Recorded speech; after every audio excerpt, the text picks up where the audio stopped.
তাআলা এর একটা কপি ছাপা হয়, আর যদি এর মধ্যে একটা জবরের মধ্যে ভুল থাকে, ওই কোরআন মাজিদ আর বাজারে চলবে? চলবে না।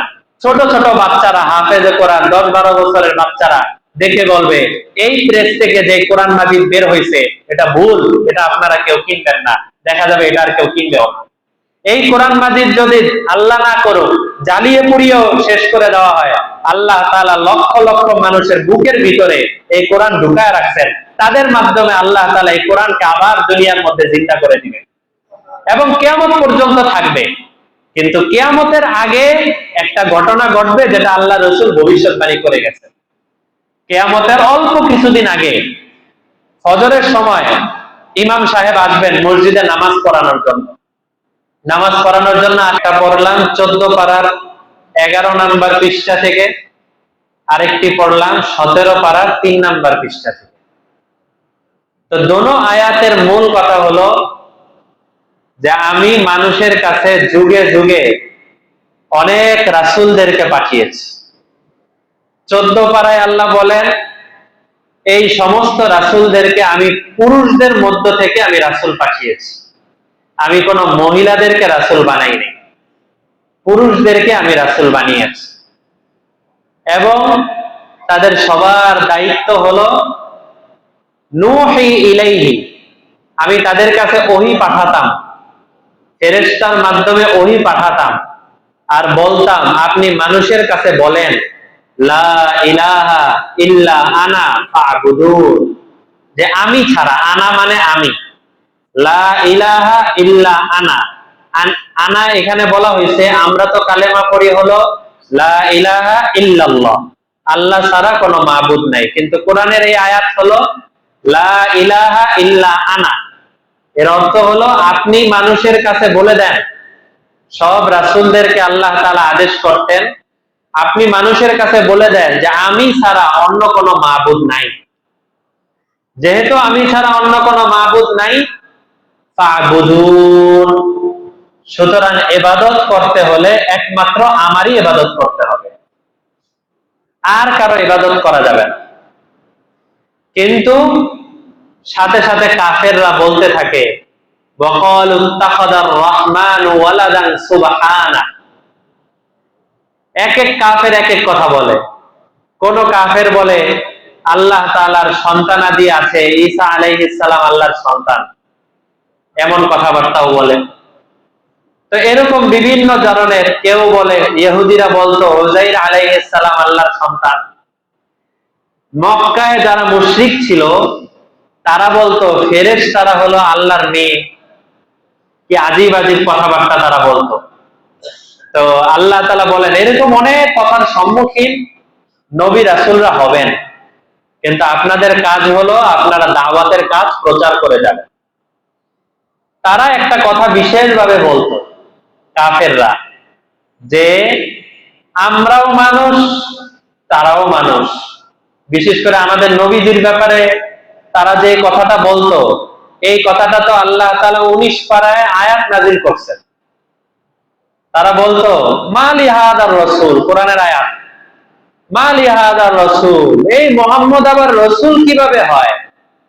ইয়াকুলুত তাআম, সে তো দেখি আমাদের মতোই খানা খায়। ওয়ায়ামশি ফিল আসওয়াক, আসওয়াক মানে বাজার, সে তো দেখি আমাদের মতোই বাজারে ঘোরাফেরা করে। তার বিবি সন্তানাদি আছে, তার ঘুমের প্রয়োজন হয়, খাবারের প্রয়োজন হয়, সে তো আমাদের মতোই মানুষ। তাহলে সে রাসূল, সে নিষ্পাপ, তার কাছে আল্লাহর পক্ষ থেকে ওহী আসে, ফেরেশতারা এসে বাণী শুনিয়ে দেয়, তাকে আমাদের নবী বলে মানতে হবে, তার কথা অনুযায়ী শুনতে হবে। এমন কেন? আমাদেরকে আসমান থেকে ফেরেশতা এসে নাজিল করতে পারলো না? এই কথা বলে। আসমান থেকে ফেরেশতারা আসতে পারলো না? আসমান থেকে যদি ফেরেশতারা আসতো তাহলে তো আমরা ঠিকই মেনে নিতাম। তো আল্লাহ তাআলা 14 পারায় বলেন, যদি আমি আসমান থেকে ফেরেশতা নাজিল করতাম তাহলে এরা বলতো যে এই সমস্ত বাণী কথাবার্তা যা আছে এগুলো ফেরেশতাদের জন্য, আমরা মানুষদের জন্য না, এই কথা বলতো। এই জন্য আমি মানুষদের মধ্য থেকে রাসূল পাঠিয়েছি, মানুষদের মধ্য থেকে নবী পাঠিয়েছি। কেন? যে তোমাদের মতোই মানুষ, তোমাদের মতোই খাবার দাবার খায়, তোমাদের মতোই চলাফেরা করে, তোমাদের মতোই সবকিছু, তো উনি যেই কাজটা করতে পারছে তোমরা কেন ওই কাজটা করতে পারবা না? এই জন্য আমি মানুষদের মধ্য থেকে নবী রাসূল পাঠিয়েছি। বাকি আল্লাহ তাআলা নবী রাসূল শুধু পাঠিয়েছেন এতটুকুই না, যেহেতু আমাদের মতোই মানুষ, উম্মতের মতো তারাও মানুষ, এই জন্য মনে মনে এক ধরনের সন্দেহ জাগতে পারে। স্বাভাবিক মানুষ হিসেবে সন্দেহ জাগতে পারে যে আমাদের মতোই মানুষ, তার কাছে ওহী আসে, আমাদের কাছে আসে না, তাহলে এটা কেমন হলো? এই জন্য আল্লাহ তাআলা হযরত আদম থেকে নিয়ে আমাদের নবী পর্যন্ত সমস্ত নবীদেরকে আলাদাভাবে একটা বৈশিষ্ট্য দান করেছেন, সেটা হলো মুজিজা। মুজিজা হলো এমন জিনিস যেটা অন্য মানুষরা করতে পারে না, কিন্তু নবীদের হাত থেকে আল্লাহ তাআলা এটা করে দেখান। এবং নবীরা যে মুজিজা দেখাতেন, এই নবীদেরও অধিকারে থাকতো না। আল্লাহ যখন চাইতেন তখন নবীরা মুজিজা দেখাতে পারত, আল্লাহ যদি না চাইতেন তাহলে নবীরা মুজিজা দেখাতে পারত না। কারণ নবীরা যদি মুজিজা দেখাতে পারতেনই, তাহলে উহুদ যুদ্ধে এত সাহাবায়ে কেরাম শহীদ হওয়ার প্রয়োজন ছিল? নবী তো তার মুজিজা দিয়ে বুঝে ফেলতে পারতেন যে আমার সাহাবীরা মারা যাবে, আমার দাঁত শহীদ হবে, আমার মাথায় কড়া ঢুকবে। নবীজি তো তার মুজিজা দিয়ে বুঝে ফেলতে পারতেন, কিন্তু আল্লাহ চাইছেন যে না, নবীর মুজিজা এখানে প্রকাশ করা যাবে না, প্রকাশ হয় নাই। আল্লাহ তাআলা নবীকে পরীক্ষা করেছেন। আরো একটা সুন্দর উদাহরণ দিলে বুঝবেন।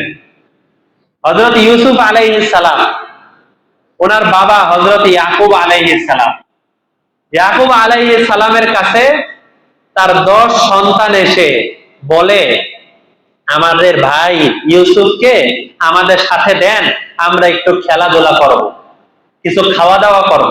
12 পারার মধ্যে আল্লাহ তাআলা এই ঘটনা বয়ান করেছেন।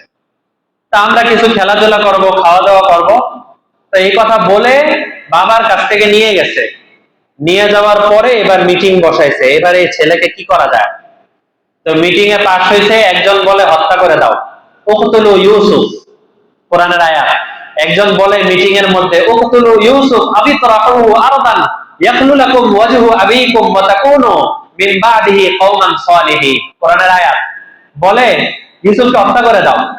আরেকজন বলে যে না, চল আমরা দূর দেশে গিয়ে ওকে এক জায়গায় ফেলে দিয়ে আসি।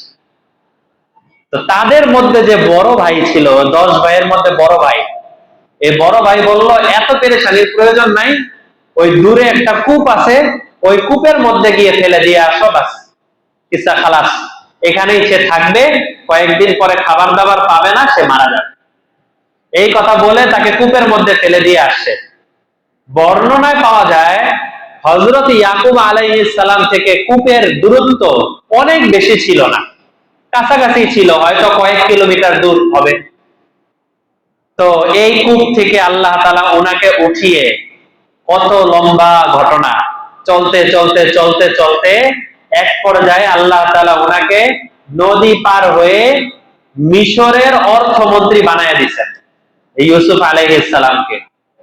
এরপরে ইউসুফ আলাইহিস সালামের বাবা এদিকে ইয়াকুব আলাইহিস সালাম কাঁদতে কাঁদতে কাঁদতে কাঁদতে ওনার চোখ অন্ধ হয়ে গেছে। তো কূপ হলো অনেক কাছাকাছি, আর এরপরে ইউসুফ আলাইহিস সালাম বড় হওয়ার পরে অনেক দূরে গেছেন। তো ইউসুফ আলাইহিস সালাম নিজের জামা খুলে তার ভাইদের কাছে দিছেন বড় হওয়ার পরে। তো লম্বা ঘটনা। ভাইদের কাছে দিয়ে বলছে কি, আমার এই জামাটা নিয়ে আমার বাবার কাছে দেন। আশা করা যায় উনি এই জামা দেখে, উনার জামা, আমার জামাটা যদি ওনার চোখে রাখে তাহলে ওনার জন্য ভালো হবে। এই জামা নিয়ে সে কোথায়, মিশর, ওখান থেকে রওনা হয়ে কেনানে এই জায়গায় রওনা হয়েছেন। ওনার ভাইয়েরা জামা নিয়ে রওনা হয়েছেন। 13 পারার মধ্যে আল্লাহ তাআলা বলেন, জামা নিয়ে রওনা হওয়ার সাথে সাথে এই পাশ থেকে, কেনান থেকে ইয়াকুব আলাইহিস সালাম উনি বলেন, ইন্নী লা আজিদু রিহা ইউসুফ, আমি আজকে এত বছর পরে কেন জানি আমি ইউসুফের ঘ্রাণ আমার নাকের মধ্যে আসতেছে। কোরআনের আয়াত, ইন্নী লা আজিদু রিহা ইউসুফ লাউলা আন তুফান্নিদুন ক্বালু তাল্লাহি ইন্নাকা লাফি যালালিকাল কাদির। ইয়াকুব আলাইহিস সালামের আশেপাশে যারা, তারা বলে হযরত আজ থেকে সে কবে 30-35 বছর আগে ইউসুফ আপনার থেকে হারিয়ে গেছে, আর সেই জন্য কাঁদতে কাঁদতে আপনি অন্ধ হয়ে গেছেন, আর এখন আপনি বলতেছেন যে আপনি ইউসুফের ঘ্রাণ পাইতেছেন, এটা কেমন কথা? ইয়াকুব আলাইহিস সালাম সাথে সাথে বলেন যে আমি এমন একটা ঘ্রাণ পাচ্ছি যেই ঘ্রাণ তোমরা পাইতেছ না। এবার বলেন এই ঘ্রাণটা যে এত দূর থেকে হযরত ইয়াকুব আলাইহিস সালাম পাইলেন, বাবা যে পাইলেন, এটা কি আল্লাহর পক্ষ থেকে মুজিজা না? মুজিজা। ঘ্রাণ পাইলে তো মিশরে থাকা অবস্থায়, এদের কাছাকাছি থাকা অবস্থায়, খুব তলবিট্টুই দূরে, ওখান থেকে তো আরো তাড়াতাড়ি ঘ্রাণ পাওয়া দরকার ছিল, কিন্তু আল্লাহ চাইছেন যে না, আমার বান্দা ইউসুফকেও আমি পরীক্ষা করব, আমার বান্দা ইয়াকুবকেও আমি পরীক্ষা করব। এই জন্য সন্তানের সংবাদ দেন নাই, কোনো ঘ্রাণও দেন নাই। এত বছর পরে যখন দুইজনই পরীক্ষায় পাশ হয়ে গেছেন, এবার শুধু জামা রওনা হয়েছে, কাপড় রওনা হয়েছে, এতেই ঘ্রাণ পেয়ে গেছেন। এবার কি করছেন? এত দূর থেকে জামা কাপড় নিয়ে 10 ভাই এসে যখন বাবার চেহারার উপরে জামাটা রাখছে, রাখার সাথে সাথে তার দৃষ্টিশক্তি আবার ভালো হয়ে গেছে। ছেলের জামায় বাবার দৃষ্টিশক্তি ভালো হয়ে গেল। এই কত বড় মুজিজা আল্লাহ তাআলা দেখিয়ে দিয়েছেন যে নবীদের মুজিজা যে দেখানো হয়, এটাও নবীদের হাতে থাকে না, এটা আল্লাহর পক্ষ থেকে আসে। ঠিক তেমনি ভাবে হযরতে ঈসা আলাইহিস সালামের কথা আপনাদেরকে আগেও বলেছি, কুষ্ঠরোগী, শরীরের মধ্যে কুষ্ঠরোগী, শ্বেত রোগী ভরা হযরতে ঈসা আলাইহিস সালামের কাছে আসে, হালকা হাত বুলিয়ে দিয়ে উনি বলেন আল্লাহ তোমাকে সুস্থ করে দেন। হাত বুলানো শেষ, হযরতে ঈসা আলাইহিস সালামের উম্মত সাথে সাথে সুস্থ হয়ে গেলেন। হযরতে মূসা আলাইহিস সালাম এর লাঠি একবার সাপ হলো, ফেরাউনকে খেতে গেল, আরেকবার সাপ হলো, ফেরাউনের উপরে আক্রমণ করতে গেল, জাদুকরদেরকে হারায় ফেললো, কত কিছু করলো। কিন্তু এই মূসা আলাইহিস সালামই এই লাঠি নিয়ে অন্য সময় যদি যতই নাড়াচাড়া করে, লাঠি টিক্কা মারবেন, লাঠি নিক্ষেপ করবেন, সাপ হবে? সাপ হয় না। যদিও এখন মানুষ বলে যে তুরস্কের মধ্যে হযরত মূসা আলাইহিস সালামের ওই লাঠি সংরক্ষিত আছে, আল্লাহ ভালো জানেন ওটা কি ওই লাঠি কিনা না অন্য লাঠি। কিন্তু যাই হোক, এই লাঠি যদি তুরস্কে থাকেও, আমরা নিয়ে যদি এখন এই লাঠি নড়াচড়া করি, সাপ হবে? কোনদিন হবে সম্ভব? আল্লাহ তাআলা যখন চাইছেন নবীদের মুজিজা, হযরত মূসা আলাইহিস সালাম তার ডান হাতটাকে বাম বগলের মধ্যে ঢুকায় দিতেন, বগলের মধ্যে ঢুকায় দিলেই ডান হাতটা বের করে যখন এইভাবে কাফেরদের সামনে এমনি হাতটাকে উঁচা করতেন, ওনার হাত থেকে সাথে সাথে সাদা নূর বের হইতে থাকতো। আল্লাহ তাআলা এই হাতের মধ্যে নূর দান করেছিলেন। এই এত মুজিজা আল্লাহ তাআলা হযরতে মূসা আলাইহিস সালামকে দান করছেন। হযরত ইব্রাহিম আলাইহিস সালাম, যাকে আল্লাহ তাআলা আগুনের মধ্যে নিক্ষেপ করার পরে আগুন তাকে জ্বালাতে পারে নাই, কত মুজিজা হযরত ইব্রাহিমকে দান করছেন। বাকি আমাদের নবীজি সাল্লাল্লাহু আলাইহি ওয়াসাল্লামের মুজিজা ছিল সবচেয়ে বেশি। এইজন্য আমাদের নবীজি নবুয়ত পাওয়ার পরে বলেন, একবার সাহাবায়ে কেরামকে গল্প করা অবস্থায় বলতেছেন, জানো আমি যখন ছোট ছিলাম, তখন ছোট থাকা অবস্থায় রাস্তা দিয়ে যখন হাঁটা চলাফেরা করতাম, মক্কায় অনেক গাছ আমাকে সেজদা করতে আসতো, সালাম দিতে আসতো। এই গাছগুলোকে দেখলে আমি এখনো চিনতে পারি। কোন গাছগুলো? সাল্লাম আলাইয়া, আমাকে সালাম দিত। কোন গাছগুলো আসতো আমার কাছে, এটা আমি এখনো চিনতে পারি। তো আমাদের নবীর মুজিজা কত বেশি! পাথর কথা শুনে, পাথর কথা বলে, আঙ্গুল দিয়ে পানি বের হয়। আল্লাহ তাআলা সবচেয়ে বড় বিষয়, আল্লাহ তাআলা জমিন থেকে নিয়ে আসমানে নিয়ে দিয়ে সরাসরি আল্লাহর সাথে কথাবার্তা বলা, এত বড় মুজিজা। বাকি সমস্ত নবীরা দুনিয়া থেকে চলে গেছেন, দুনিয়া থেকে চলে যাওয়ার সাথে সাথে ওনাদের মুজিজাগুলো চলে গেছে। আমাদের নবীজিও দুনিয়া থেকে যাওয়ার পরে আমাদের নবীজির অনেক মুজিজাও চলে গেছে। তবে কিছু কিছু মুজিজা আল্লাহ তাআলা বাকি রেখেছেন, যেটা কিয়ামত পর্যন্ত আমাদের নবী যে সত্য নবী, এটার প্রমাণ বহন করে আছে। এর মধ্যে একটা বড় বিষয় হলো আমাদের নবী যত ভবিষ্যৎবাণী করে গেছেন আস্তে আস্তে একটা একটা করে সব ভবিষ্যৎবাণীগুলো বাস্তবায়ন হচ্ছে। এটা একটা বড় মুজিজা। দাজ্জালের ব্যাপারে যে ভবিষ্যৎবাণী বাস্তবায়ন হবে, ইয়াজুজ মাজুজের ব্যাপারে ভবিষ্যৎবাণী বাস্তবায়ন হবে। নবীজি বলেন কিয়ামত যখন কাছায়া যাবে তখন তোমরা বুঝতে পারবা প্রথম দুইটা আলামত তোমাদের প্রকাশ পাবে। দুইটা আলামত, একটা হলো যখন মসজিদের মধ্যে মুসল্লি ভরা থাকবে কিন্তু নামাজের মধ্যে খুশুখুজুওয়ালা মুসল্লি পাওয়া যাবে না। এটা হলো কিয়ামতের একটা বড় আলামত। আরেকটা আলামত হলো তোমাদের মধ্যে পঙ্গপাল তোমরা সচরাচর দেখতে পাবা না। পঙ্গপাল দেখবা তোমাদের এলাকা থেকে উঠায় নেওয়া হয়ে গেছে। আজকে আমরা পঙ্গপাল দেখতে পাই? টিকটি দেখা যায়? দেখা যায় না। নামাজের মধ্যে ইমাম সাহেব 4 রাকাতের পরে 5 রাকাত পড়িয়ে ফেলছেন, ভুল হতেই পারে মানুষের মধ্যে, অথবা 4 রাকাতের জায়গায় 3 রাকাত পড়তে পারেন। আমাদের নবীজিরও কত ভুল হয়েছে নামাজের মধ্যে, তো ভুল হতেই পারে। নামাজ শেষ, দেখা যায় অনেক সময় 1-2 জন মুসল্লি বলে আজকে কি একটু রাকাত বেশি হয়ে গেল না কম হয়ে গেল। ওই সময় লোকমা দেওয়ার মতো অনেক সময় মুসল্লিদের মধ্যে পাওয়া যায় না।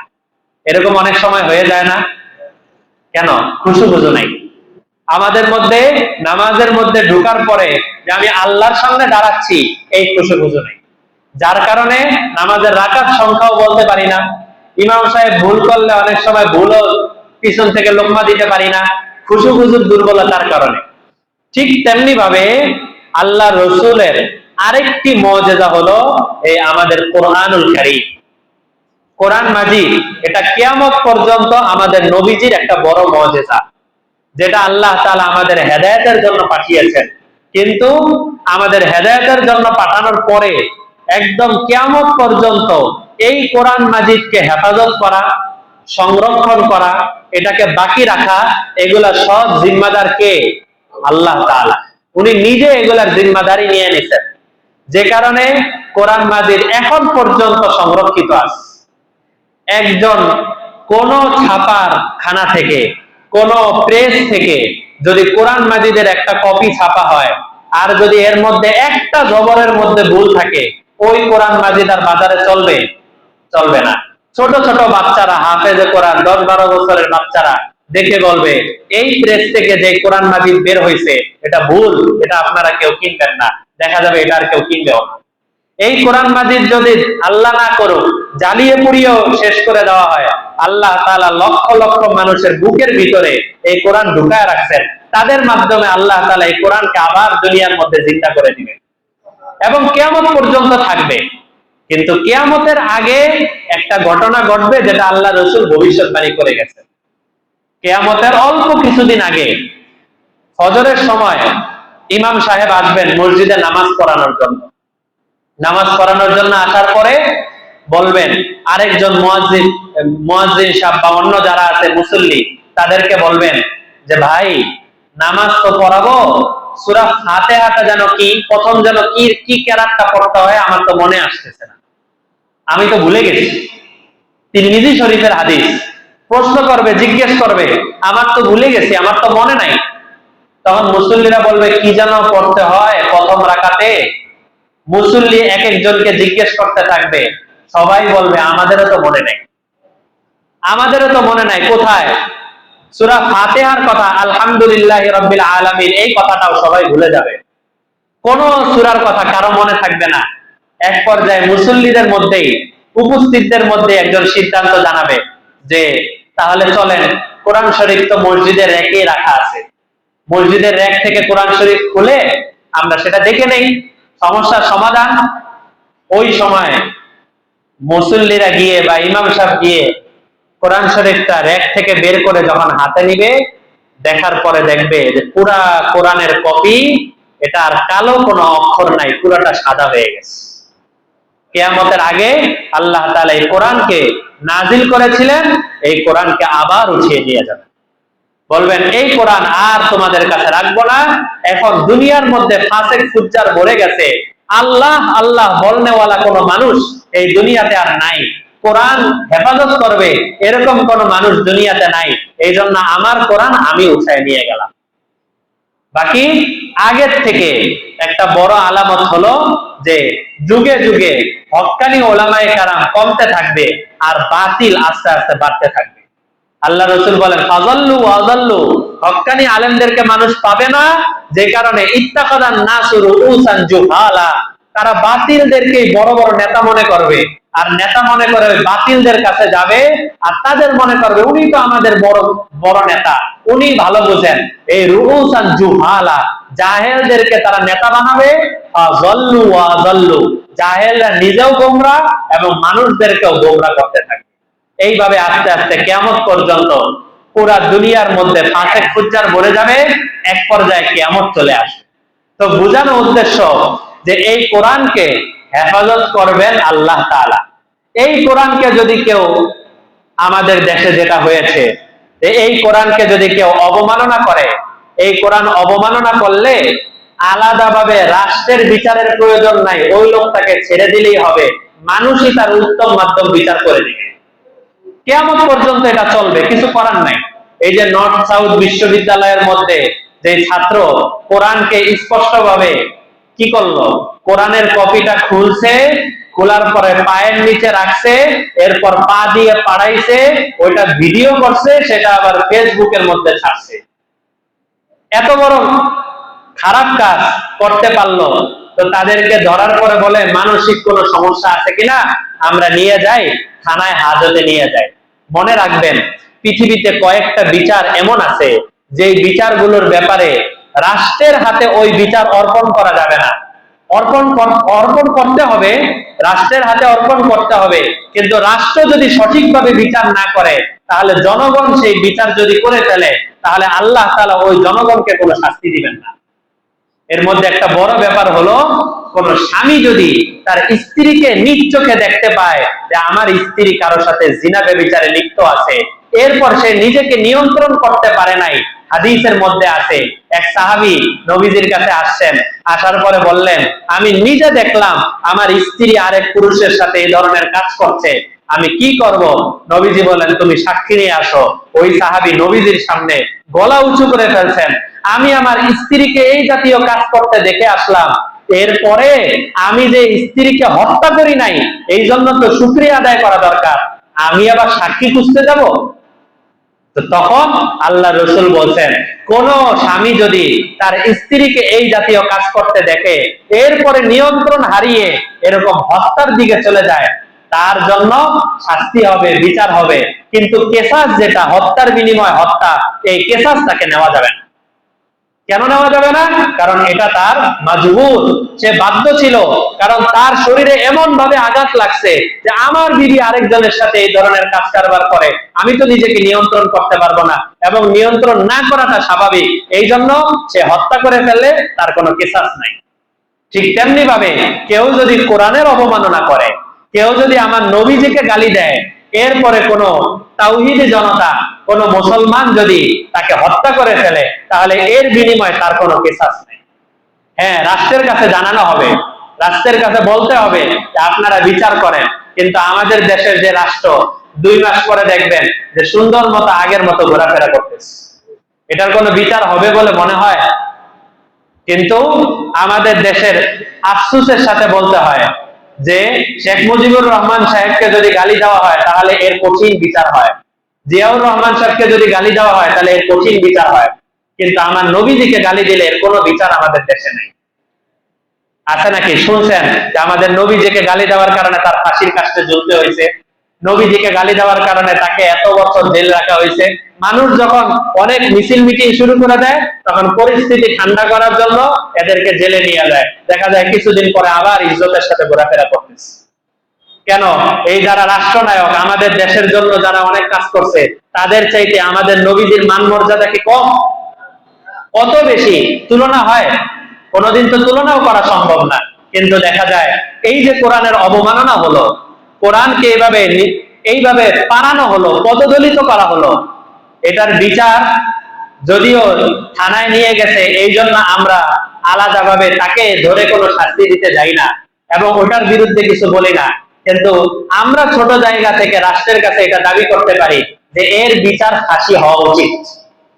এর বিচার কি হওয়া উচিত? ফাঁসি হওয়া উচিত। কারণ মানসিক সমস্যার কারণে বলে মানসিক সমস্যা আছে। কয়েক বছর আগেও নিউজিল্যান্ডে এক মসজিদের ভিতরে ঢুকে 17-18 জন মুসলমানকে এক টানে গুলি করে হত্যা করে দিছে, জেলে নিয়ে গেছে, বলে যে মানসিক সমস্যা আছে।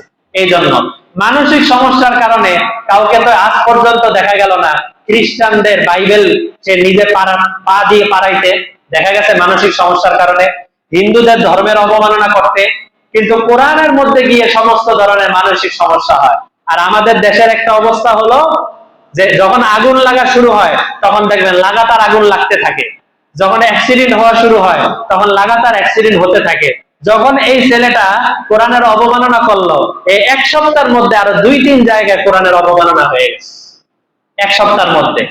তো এত বড় কাজ আমরা বেঁচে থাকতে অন্তত কোরআনের ব্যাপারে আমরা সহ্য করতে পারি না, কারণ আমরা মনে করি আমাদের এই জীবনের চাইতেও কোরআনের দাম আল্লাহর কাছে অনেক বেশি। আমাদের এই জীবনের চাইতে এই রক্ত চলে গেলে কিছু হবে না, কিন্তু কোরআন চলে গেলে পুরো দুনিয়া ধ্বংস হয়ে যাবে। এই জন্য আমরা চেষ্টা করব কোরআনের যে হক আছে, কোরআনের প্রতি যে ভালোবাসা আছে। আমাদের বাংলাদেশের অনেক বড় বুজুর্গ হযরত মাওলানা শামসুল হক ফরিদপুরি রহমাতুল্লাহ আলাইহি, যিনি অনেক বড় বুজুর্গ ছিলেন, তার বাবা জোর করে ওনাকে কলকাতার প্রেসিডেন্সি কলেজের মধ্যে ওনাকে ভর্তি করায় দিয়ে আসছেন। উনি কলেজে পড়েন, কলেজে পড়া অবস্থায় উনি কোরআন নিয়ে বুকে নিয়ে বের হয়ে জঙ্গলের মধ্যে চলে যান, আর কোরআনকে গিলাফ খুলে কোরআন থেকে বের করে কোরআনের দিকে তাকান আর কান্নাকাটি করতে থাকেন, আল্লাহ এই কোরআন তো আমি বুঝতে চাই, কিন্তু আমার বাবার কারণে আমি বুঝতে পারি না। আমার বাবা আমার কলেজে পড়ায়, আমার বাবা আমার স্কুলে পড়াইছে, আমার বাবা এই দুনিয়া শিক্ষায় শিক্ষিত করছে, আল্লাহ আমি এই কোরআন বুঝতে চাই, আমি কি করব আমি জানি না। এক পর্যায়ে বাবাকে না জানিয়ে ভারতের দারুল উলুম দেওবন্দে গিয়ে উনি ভর্তি হয়ে যান, বাবাকে না জানিয়ে এই ভর্তি হয়ে গেছেন। একদম পড়ালেখা শেষ করে এরপরে দেশের মাটিতে ফিরছেন। আজকে আমরা ঢাকার মধ্যে যে বড় বড় মাদ্রাসা দেখতে পাই, ঢাকার মধ্যে সবচেয়ে বড় মাদ্রাসা ফরিদাবাদ মাদ্রাসা, এটার প্রতিষ্ঠাতা হলেন শামসুল হক ফরিদপুরি সাহেব রহমতুল্লাহ আলাইহি। ঢাকার মধ্যে লালবাগ মাদ্রাসা প্রতিষ্ঠাতা শামসুল হক ফরিদপুরি সাহেব রহমতুল্লাহ আলাইহি। এই যে উনাদের দ্বারা আল্লাহ তাআলা এত বড় বড় কাজ নিছেন, কেন? কোরআনের প্রতি ভালোবাসা, কোরআনের প্রতি মোহাব্বত। হযরত হাফিজ জি হুজুর রহমতুল্লাহ আলাইহি ওনার বাবাকে বা ওনার বাবাও গ্রামের কোথাও ভর্তি করিয়ে দিয়েছে। উনি নিজেই বলেন, আমি জানি না কেন আমি মাদ্রাসায় আসলাম, কিন্তু একদিন বাথরুমে গেছি, যাওয়ার পরে দেখি একটা কাগজের মধ্যে বিসমিল্লাহ লেখা বাথরুমের ভিতরে। এই বিসমিল্লাহ লেখার কারণে আমি ওইটাকে ধুয়ে পরিষ্কার করে এরপরে আমি সেটা ভালো একটা জায়গায় রেখে দিছি। কেন জানি আমি বলতে পারি না, এরপর থেকে আমার মনের মধ্যে অস্থিরতা শুরু হয়ে গেছে, আমি কোরআনের হাফেজ হব, আমি কোরআনের হাফেজ হব। এই অস্থিরতা থেকে বাংলাদেশে তখন ভালো কোনো হেফখানা নাই, চলে গেছে ভারতের সেই পানিপথ এলাকায়, ওখানে গিয়ে হাফেজ হয়েছেন। হাফেজ হওয়ার পরে দেশে আসছেন, আসার পরে আবার মাওলানা হওয়ার জন্য গেছেন দারুল উলুম দেওবন্দে। প্রথম বছর এক সপ্তাহ থাকার পরে ভালো লাগতেছে না, বাড়িতে আসবেন। নোয়াখালীর লক্ষ্মীপুরের লদুয়া গ্রামে ওনার বাড়ি ছিল, বাড়িতে আসবেন, বাড়িতে একটু দেখা সাক্ষাৎ করার জন্য। বাবা ওস্তাদের কাছে গেছেন ছুটি নেওয়ার জন্য, ওস্তাদ ছোট্ট করে গালের মধ্যে একটা থাপ্পড় দিয়ে বলছেন, এত তাড়াতাড়ি বাড়ি গেলে হবে? পড়ালেখা শেষ করে পরে বাড়ি যাবা। এই একটা কথায় 10 বছর শেষ করে দাওরায়ে হাদিস পাস করে এরপরে উনি বাড়িতে ফিরছেন, মাঝখানে একবারও আর বাড়িতে আসেন নাই। দেখেন, এক বিসমিল্লাহর সম্মানের কারণে আল্লাহ তাআলা আমাদের দেশের মধ্যে শামসুল হক ফরিদপুরি তৈরি করে দেন, হযরত হাফিজ জি হুজুর তৈরি করে দেন। আমাদেরও কি উচিত? এই কোরআনকে সর্বোচ্চ সম্মান দেওয়া না? সর্বোচ্চ সম্মান দেওয়া উচিত। অনেক সময় আরবি লেখা অনেক কাগজপত্র আমরা বাসায় টানায় রাখি, যখন ময়লা হয়ে যায় মুখ করে এই জিনিসটাকে নিয়ে ডাস্টবিনের মধ্যে ফেলে দিই। না, আরবি লেখা হওয়ার কারণে সেটা সম্মানের পাত্র, এটা তাজিম আমাদের জন্য জরুরি। আরবি লেখা বাস, কোরআনের আয়াত হলে তো অবশ্যই এটাকে মুখ করে ডাস্টবিনের মধ্যে ফেলে দিব, এটা উচিত না। বরং যদি সবচেয়ে ভালো হয় যদি মাটিতে কোনো জায়গায় পুঁতে ফেলা যায় অথবা নদীতে ফেলে দেওয়া যায়, কিন্তু মুঠ করে ফেলে দিলাম, এই কাগজটাকে মানুষরা পারাবে, বিভিন্ন নাপাকির জায়গায় ফেলা হবে, এটা ঠিক না, এটা আদবের খেলাফ। কোরআনের ব্যাপারে একটা তো হলো ভালোবাসা, আরেকটা দায়িত্ব হলো যেটা আমাদের সবার জন্য ফরজ, সেটা হলো যতটুকু পরিমাণে নামাজ তেলাওয়াত করতে হয় অতটুকু কেরাত শুদ্ধ হওয়া। নামাজ ভঙ্গের কারণ কয়টি জানা আছে? 19টি। এর মধ্যে 1 নাম্বার কারণ হলো নামাজে অশুদ্ধ পড়া। নামাজে অশুদ্ধ পড়া। আমি নামাজের মধ্যে তেলাওয়াত করতে গিয়ে এক হরফের জায়গায় আরেক হরফ পড়তেছি। আমি কোন একজন আলেমের কাছে এটা শোনালাম না, শিখলাম না। ইয়াকা না'বুদু, অনেকেই দেখা যায় অনেক সময় নামাজ পড়লে শোনা যায়, অনেকের তেলাওয়াত শুনলে শব্দটা হলো ইয়াকা না'বুদু ওয়া ইয়াকা নাস্তাঈন, কিন্তু অনেকের তেলাওয়াত শুনলেই বোঝা যায় ইয়াকা না'বুদু, আইনকে কি বানিয়ে দেয়? হামজা বানিয়ে দেয়। এই যে কোরআনটাকে ভুল করা হচ্ছে। ইন্না আ'তাইনাকাল কাউসার না বলে ইন্না আতাইনাকাল কাউসার, কুল হুয়াল্লাহ তা না বলে বলে কুল হুয়াল্লাহ, কুল হুয়াল্লাহ। হে নবী আপনি বলে দেন যে আল্লাহ এক। আর কুল হুয়াল্লাহ, হে নবী আপনি খান যে আল্লাহ এক। অর্থ ঠিক থাকলো? হে নবী আপনি বলে দেন আল্লাহ এক, আর হলো হে নবী আপনি খানা খান যে আল্লাহ এক। কোথায় বলে দেওয়া আর কোথায় খানা খাওয়া? তো আরবি ভাষার মধ্যে আমরা যদি সূরা ফাতিহা এবং অন্যান্য যে সূরাগুলো নামাজের মধ্যে তেলাওয়াত করতে হয়, এই সূরাগুলো আমি যত বড় মানুষই হই না কেন, আমার দুনিয়াবি সার্টিফিকেট অনেক থাকতে পারে, কিন্তু কোরআন শেখার জন্য হক্কানি আলেমদের সামনে অবশ্যই দ্বারস্থ হইতে হবে। এটা আমার জন্য ছোট না, বরং এটাই আমার ইজ্জতের কারণ।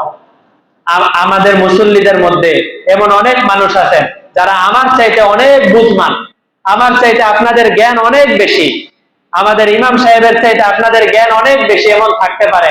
কিন্তু নামাজে যখন দাঁড়ান, ইমাম যখন আল্লাহু আকবার বলে, সবাই আপনারা আল্লাহু আকবার বলেন না? এখন কেউ একজন যদি আপনাদের মধ্যে বলে, হ্যাঁ আমি এত বড় ইঞ্জিনিয়ার, এই ইমামের বাড়ি গ্রামে কোথায় একটা টিনের ঘর, এই ইমাম আল্লাহু আকবার বললে আমিও মাথা নিচা করব, দরকার কি, আমি এটা করতে পারবো না, তাহলে এর ইজ্জত বাড়বে না আরো বেইজ্জত হবে? আরো বেইজ্জত হবে কিনা? বেইজ্জত হবে। ঠিক তেমনি ভাবে কোরআনটাকে যদি শুদ্ধ না করি, হক্কানি ওলামায়ে কেরামের দ্বারস্থ না হই, একটু গিয়ে ঠিকঠাক করা এবং তেলাওয়াত করতে থাকা, এটা যদি না করি তাহলে দেখা যাবে আমারই বেইজ্জত, আমার নামাজ শুদ্ধ হচ্ছে না, আমি নামাজ পড়ে যাচ্ছি। এই জন্য আমাদের উচিত যে আমরা কোরআনটাকে শুদ্ধ করব।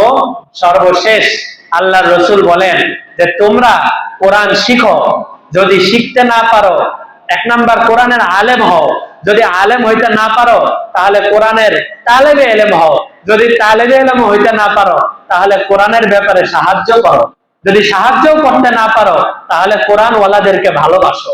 কিন্তু তোমরা 5 নাম্বার দলের অন্তর্ভুক্ত হইও না। যার দিলে কোরআন আছে সে আমার কাছে সম্মানের পাত্র। মানুষ হিসাবে তার মধ্যে অনেক ভুল ভ্রান্তি থাকতে পারে, ওগুলো আমার দেখে লাভ নাই। তার ভিতরে কোরআন আছে, সে আমার চাইতে অনেক উত্তম। এটা আমরা মনে করতে পারবো তো ইনশাআল্লাহ? যাদের ভিতরে কোরআন আছে, আবার বুখারীর হাদিস আছে, তিরমিজির হাদিস আছে, হক্কানি আলেম, আমরা যদি তাদের সাথে জুড়ে থাকতে পারি, আমরা যদি নিজেরা তাদেরকে জড়িয়ে নিতে পারি, তারা যখন কাফেলা নিয়ে রওনা হবে, আশা করা যায় তাদের সুপারিশের কারণে আল্লাহ তাআলা আমাদেরকেও জান্নাত দান করবেন, তাই না? যদি শুধু হাফেজ হয়, তার জন্য 10 জনকে জান্নাতে নিয়ে যাওয়ার জন্য সার্টিফিকেট দেওয়া হবে, তুমি 10 জনকে জান্নাতে নিয়ে যেতে পারবা। কিন্তু কেউ যদি আলেম হয়ে যায় তাহলে তাকে জামাত একটা দলকে আল্লাহ তাআলা জান্নাতে নিয়ে যাওয়ার জন্য তাকে সুযোগ দান করবেন। আমাদের দৃষ্টিতে এটা বলবো না অমুকের কাছে যান, অমুকের কাছে যান, আপনার কাছে যাকে ভালো মনে হয়, যাকে নেককার মনে হয়, এমন একজন কোরআনওয়ালা আলেমের সাথে আমরা সম্পর্ক করে নেই। আল্লাহ তাআলা কোরআনের মহব্বত আমাদেরকে দান করেন, কোরআন শুদ্ধ করার তৌফিক দান করেন এবং কোরআনওয়ালাদেরকে ভালোবাসার তৌফিক দান করেন। এই কথাগুলোর উপরে আমাকে এবং আপনাদের সবাইকে আমল করার তৌফিক দান করেন। ওয়া আখিরু দাওয়ানা আনিল হামদুলিল্লাহি রাব্বিল আলামিন।